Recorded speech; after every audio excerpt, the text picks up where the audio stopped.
So we're going to look at monohybrids. Let's slide this back a little bit. Now look at this, how to do a monohybrid, dihybrid, and probability method. All right.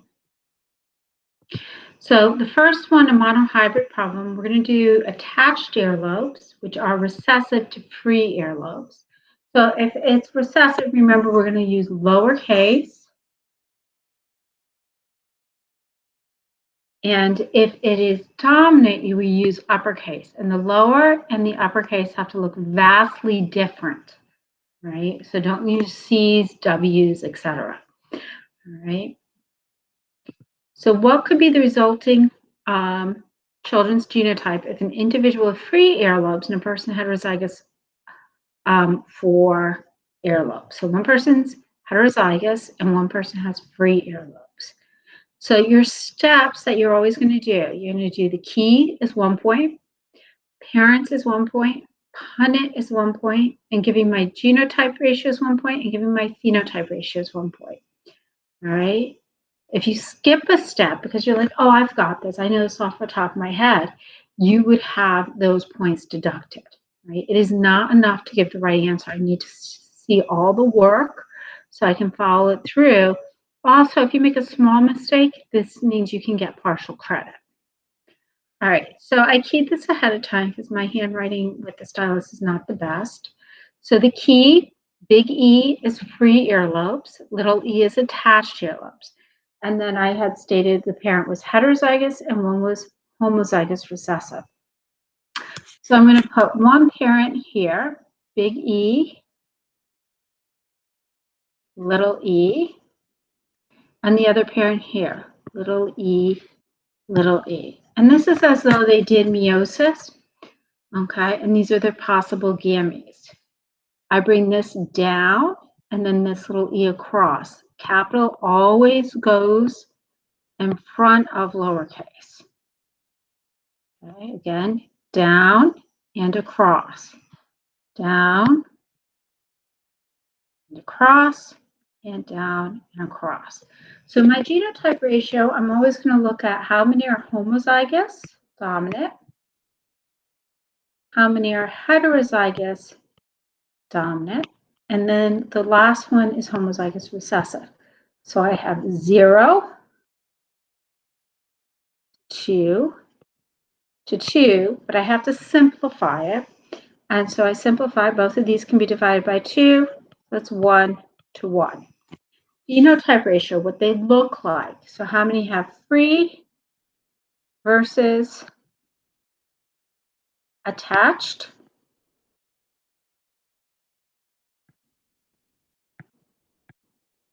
So I have these two are free. These two are attached. And again, you have to simplify. I can't leave in 2 to 2 form. I have to bring it 1 to 1. Okay, so that would be your correct answer.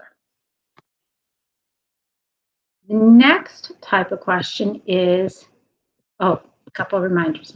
So reminders, make sure that you do not use letters with a capital and lowercase look the same because you'd automatically lose points. Right? So don't try to hedge your bet by using C's or W's or X's.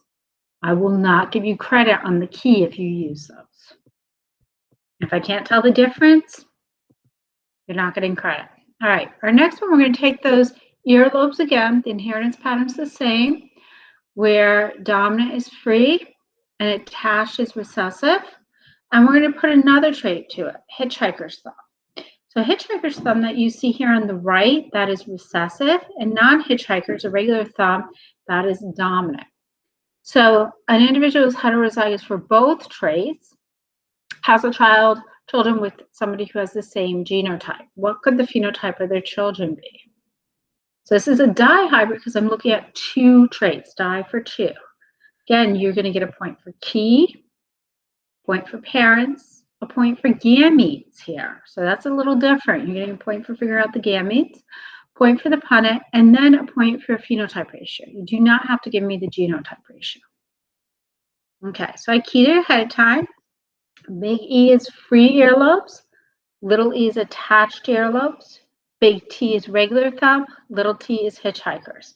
And both parents I did ahead of time, they are heterozygous for both traits. Now to figure out the gametes within one parent, you FOIL, right? Remember foiling? First, outer, inner, last. So first is big E, big T. Outer is big E, little t. Inner, little e, big T. And last, little e, little t. Those are my gametes. All right. So big E, big T. Another one is big E, little t. The next one is little e, big T. The last one's little e, little t. If that's confusing, you can always separate out your letters, big E, little e. We're basically doing the same thing and just match. So big E goes with big T, big E goes with little e goes with big T, little e goes with little t. You'll get the same gametes. Just make sure you only do it within one parent, not between the two parents. In this case, because the parents had the same genotype, they would end up making the same gametes. So I'm not going to do it twice, but that's not true all the time. Okay. So then you put the gametes across the one parent.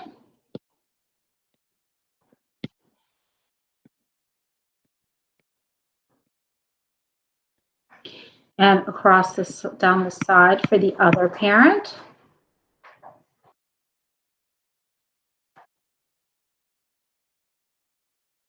And then you just are matching them up and keep the E's together and the T's together. Capital always goes in front of lowercase.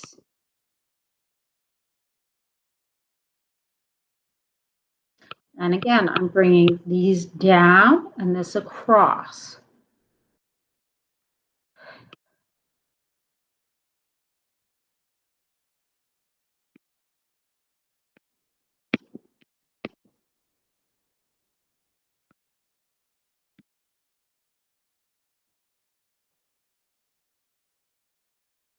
And you notice for a dihybrid, I have a 16 squared punnet. So not just 4 squares.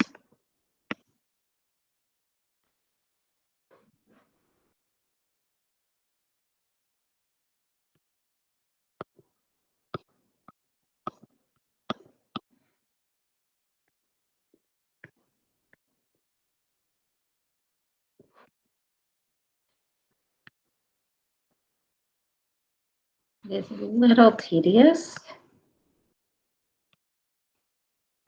Will be done in a second.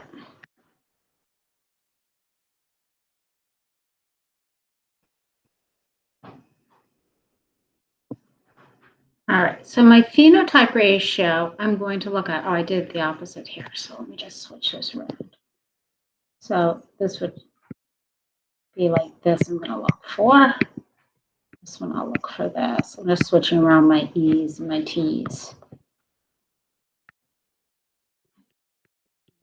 So phenotype, these are the genotypes that I'd be looking for. So if I expect to have free earlobes and regular thumb, I'd have to have at least one dominant trait. I put a blank here next to the second one because it doesn't matter if it's homozygous or heterozygous. It'll still show up in the phenotype if it's a dominant trait.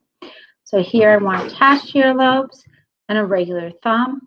Here I want free earlobes and a hitchhiker thumb. And here I want free earlobes. Free earlobes. No, these should be attached earlobes. Attached earlobes.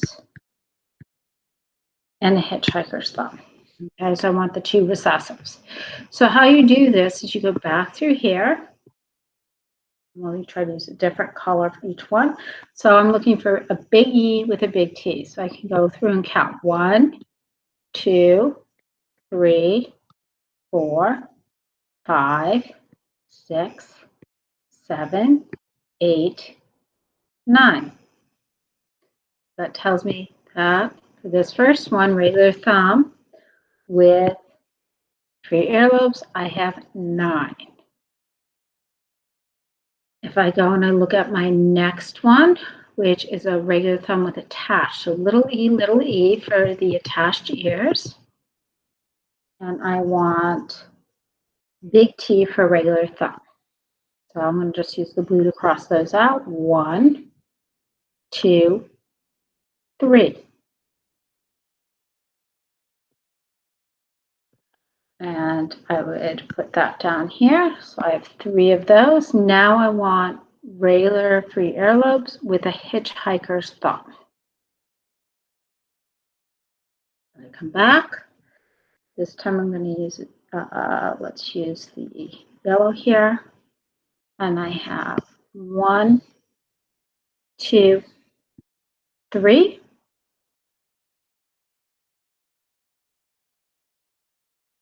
This is going to be 3 also. And then both recessive, attached earlobes and a hitchhiker's thumb. And if you look, I only have 1 of those left right there. So that would be 1. So writing out my ratio, I would do 9, dominant for both traits, 3 dominant for one and recessive for the other, 3, the reverse, and then recessive for everything. 9 to 3 to 3 to 1. Now, what if I have something like this where I'm looking at 4 traits? I don't want to do a giant hybrid, but I want to find out the probability of them having recessive for all traits a child would have. Well, the steps for doing this, you're going to take advantage of a couple of things with probability and genetics. Okay, so we are going to look at these probabilities. Remember, in making gamete, we consider it 50-50. It's male or female. Rule of addition is if I am asked what is the chance of having a child who is homozygous dominant or heterozygous dominant, I would add the 2 together, okay? So if you're putting 2 things, this or this, you're going to use the rule of addition.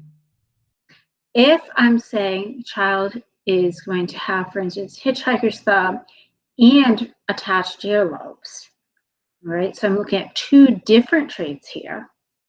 And the key word is and, then I'm going to multiply because those are independent events. As long as they occur on different chromosomes, those genes are considered to be independent. So how do I do the above question? Well, you're going to do each individual punnet, and you can use the rule of multiplication in this example.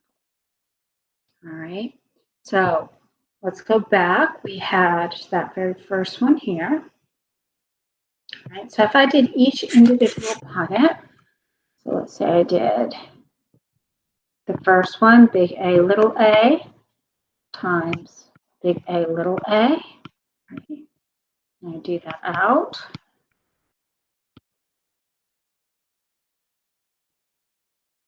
The chance of a child being recessive there is 1/4, right? If I do the next one, big B, little b, little b, little b,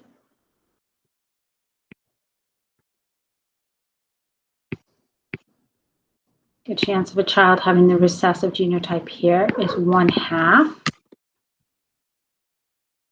If I do big D, little d with big D, little d,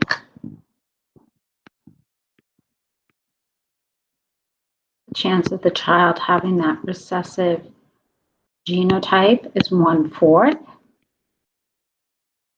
And then the last one, big E, cross with big E, little e, the chance of the child having that recessive genotype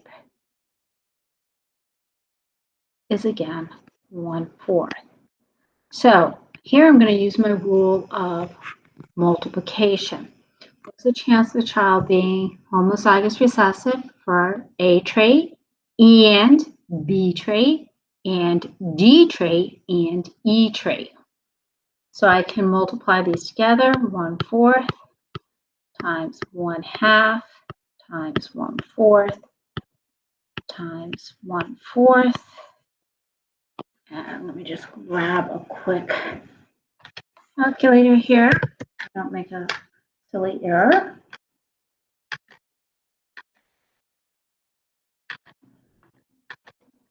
And that would be equal to 1/128.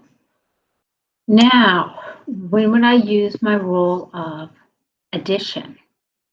Well, if I was asking about the phenotype, what would be the chance the child would have a dominant for all these traits? So again, I did the individual punnets, which I did before. And then, because I want to see if it's homozygous dominant or they could be heterozygous, they have that phenotype, I then use my rule of addition. So, getting back up here, right? This one, I add homozygous to the heterozygous. So 1/4 plus 1/2 is 3/4. All right, so there's 3/4 of a chance here. Here, there's 1/2 of a chance. Here, I have to add my heterozygous and my homozygous dominant together, because what's the chance of them being heterozygous or homozygous dominant? And here, I have to do the same. So if I hear or, that's really when I'm going to be using that rule of addition. So it's going to be 3/4, 1/2, 3/4, 1/2. No, 3/4, 1/2, 3/4, 3/4. There we go. So let's do that problem out down here. If I would demo it here, I would have 3/4 for the first one, right? Because I added the homozygous dominant with the heterozygous, and this one's 1/2. This doesn't have any homozygous dominant. This one's 3/4. And this one here is 3/4, right? And so I just then can use my rule of multiplication. Right? This is 27. Oops. Let's just do the eraser on that.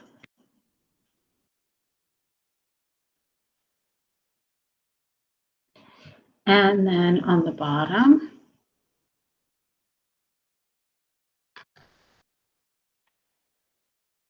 you have 128.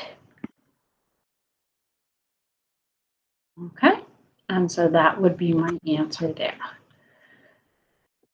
So those are important. You can only use this probability method if the genes are in different chromosomes, because then they assort independently. If they're on the same chromosomes, that's going to be a linked trait, and we will go over that in a different video. All right, I hope that was helpful, and I'm going to stop recording.